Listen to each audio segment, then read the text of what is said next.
नमस्कार दोस्तों, तेरी मेरी कहानियाँ में आपका स्वागत है। आज की कहानी है शॉर्टकट। मैं आई कम इन सर? कनिका ने मुस्कुराते हुए बॉस के कैबिन में दाखिल होने की इजाज़त मांगी। उसे देखकर नीलेश का चेहरा खिल उठा।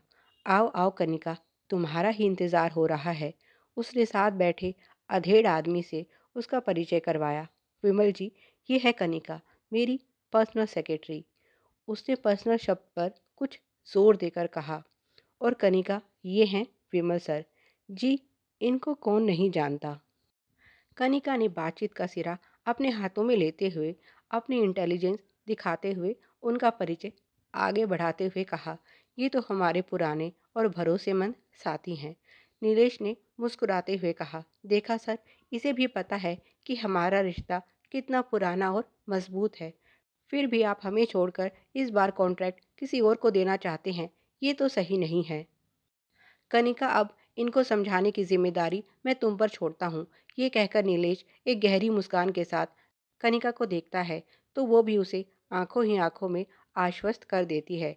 कनिका ऐसे फंसे हुए काम निकालने में माहिर है। ये जानते हुए नीलेश उसे कैबिन में छोड़कर बाहर आ जाता है। अब तो ये कॉन्ट्रैक्ट उसका है। कनिका की बला की खूबसूरती और अदाएं इनके सामने कौन टिक सका है आज तक। फिर इस रंगीन मिजाज बूढ़ों को तो वो ऐसे ही अपने पैरों पर गिरा देगी। आखिर उसका काम यही तो है। ऐसे मुश्किल काम जो कोई नहीं बना सकता, उन्हें करने के लिए ही तो उसे यहाँ रखा हुआ है। नहीं तो इतनी बड़ी कंपनी में कनिका का क्या काम। ये जॉब उसे एजुकेशन क्वालिफिकेशन के बेसिस पर तो कभी नहीं मिल सकती थी। हाँ, उसकी खूबसूरती और छरहरी काया ने उसका काम बना दिया। याद है नीलेश को वो पहली मुलाकात जब कनिका से उसका पहली बार सामना हुआ था। कामयाबी की उसकी वो भूख जिसके लिए उसे थोड़े से कॉम्प्रोमाइज़ से भी परहेज नहीं था। और आज देखो वो कहाँ है। कंपनी के साथ साथ नीलेश के जीवन में भी अब वो ज़रूरी है। अगली सुबह वो विमल सर के साथ कार से ऑफिस आ रही थी। कॉन्ट्रैक्ट साइन हो चुका था। वो एक बार फिर अपने काम में कामयाब रही थी। कनिका पिछली सीट पर उस बुढ़ऊ के साथ बैठी थी। वो पिछली रात की खुमारी में डूबा हुआ था। तभी शीशे पर एक औरत आई और कुछ खाने के लिए मांगने लगी।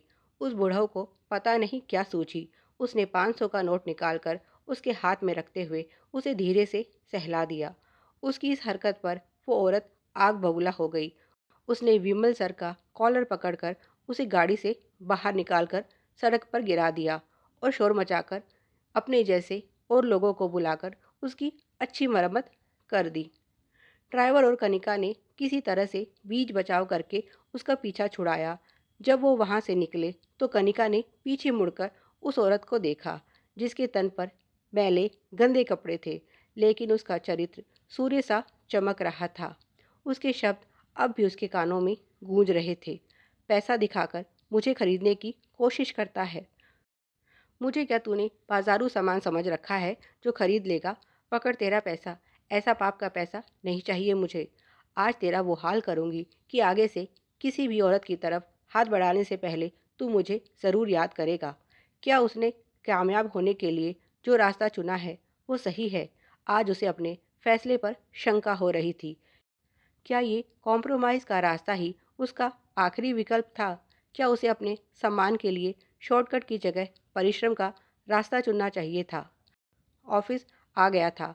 उसने विमल सर को सहारा देने के लिए अपना हाथ आगे बढ़ाया, लेकिन रात भर उसके साथ खेलने वाला ये शख्स इस बार उसका हाथ छूने से कतरा गया। उसने उतरने के लिए ड्राइवर की मदद लेना ज़्यादा मुनासिब समझा। कनिका सोच रही थी, ये सब करके उसे क्या मिला। उसे तो लगता था कि वो किसी को भी अपने इशारों पर नचा सकती है, पर असल में नाच तो वो रही थी। जब उसका रूप ढल जाएगा तो उसे साइड करने में नीलेश को देर नहीं लगेगी। क्या यही है वो कामयाबी जो उसे चाहिए थी? उसके कदम बोझिल हो गए और उसने रुकने का फैसला किया। बस बहुत हुआ, अब और नहीं। इसी तरह की शिक्षाप्रद और मनोरंजक कहानियाँ पाने के लिए तेरी मेरी कहानियाँ को सब्सक्राइब करें। वीडियो पसंद आया हो तो लाइक और शेयर करें। Please like share and subscribe. Thanks for watching.